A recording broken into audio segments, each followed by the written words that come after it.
fois, j'ai rencontré le maire avec ou sans le promoteur.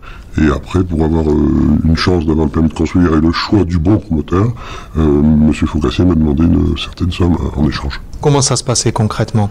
Par exemple, pour une affaire avec une commission de 100 000 euros, M. Faucassier au début demandait 50%. Et vous payez ? Et je payais ou je discutais, et ça arrivait des fois à négocier à 30%.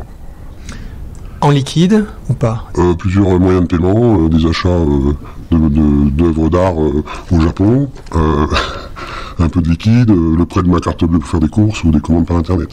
Vous n'avez jamais rien dit jusque-là ? C'était un système où personne ne parlait ? C'est un système et surtout pour moi un engrenage, une sorte de raquette. Peut-être pas les 2 premières affaires parce que je m'en rendais pas compte, et ensuite c'est devenu quand même une grosse habitude. Donc du racket. Les langues se délient ?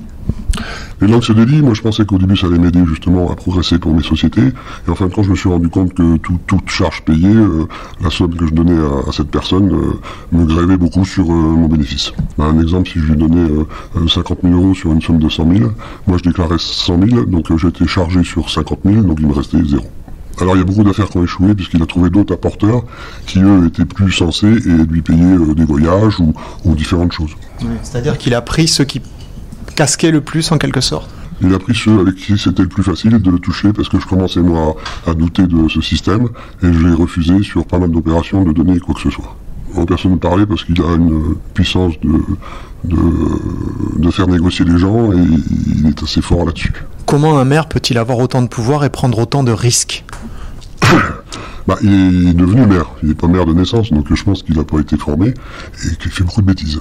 Il ne se rend pas compte de ce que ça peut faire comme gravité par la suite pour lui et pour ceux qui ont participé à son enrichissement.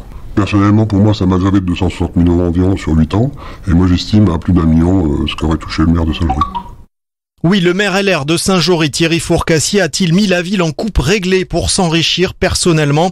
On vous révèle un témoignage accablant ainsi qu'un enregistrement. Le maire ne savait pas qu'il était enregistré.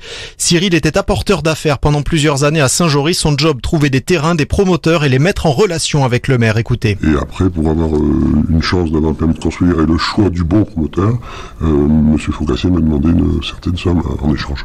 Par exemple, pour une affaire avec une commission de 100 000 euros, M. Faucassier au début demandait 50%. Sa voix a été floutée, il a souhaité rester anonyme. L'élu aurait pu toucher ainsi des sommes avoisinant le 1 million d'euros, selon lui. Dans un document sonore daté de juillet auquel nous avons eu accès, Thierry Fourcassier semble quasiment se comporter en parrain. Il parle d'argent liquide qui doit lui être versé. Dans l'argent qu'il devait toucher en cash, il y en a pour moi normalement. Et selon nos informations, cet échange évoque une transaction qui a fait grand bruit à Saint-Jory, un terrain à vendre à 1,5 million d'euros, largement surévalué selon certains. Thierry Fourcassier évoque un apporteur d'affaires qui doit être payé rapidement pour pouvoir vraisemblablement lui verser une commission. À lui, l'élu, c'est totalement interdit. Il faut qu'il soit payé maintenant, mais moins, pour pouvoir te donner et me donner un mot aussi. Ouais, j'ai compris. Voilà. Et le maire continue à parler gros sous. Écoutez, on parle ici de milliers d'euros. Et donc pour bien éclaircir, pourquoi c'est 25 ? Pourquoi moi, en gros c'est 5 maintenant ? Pourquoi Théo, c'était un peu de cash et la facture diminuée ? Pourquoi tout a changé ? Oui, d'accord. Et l'enquête préliminaire se poursuit et nos révélations pourraient donner du grain à moudre aux enquêteurs de la brigade financière.